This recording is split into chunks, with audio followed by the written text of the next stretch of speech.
le grand silence d'Héloïse. Le bureau d'Antoine était un silence de verre et de cuir. Héloïse, analyste principale, sentait le poids de ses propres mots non dits. Elle savait que le projet Phénix était bancal, mais elle était la seule à l'avoir confirmé.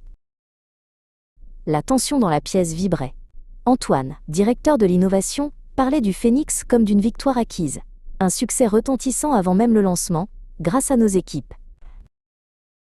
Héloïse revoyait en boucle les graphiques nocturnes, les données cachées. Si elle parlait maintenant, elle gâcherait la fête. Mais si elle se taisait, le désastre serait public. Le dilemme était un nœud serré dans sa gorge.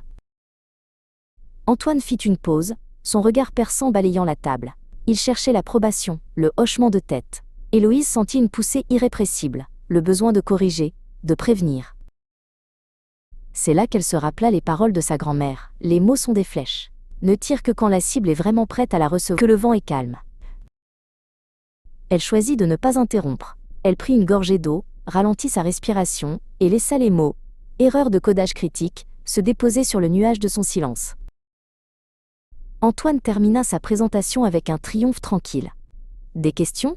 Des commentaires de dernière minute avant de finaliser le rapport? Le moment était arrivé.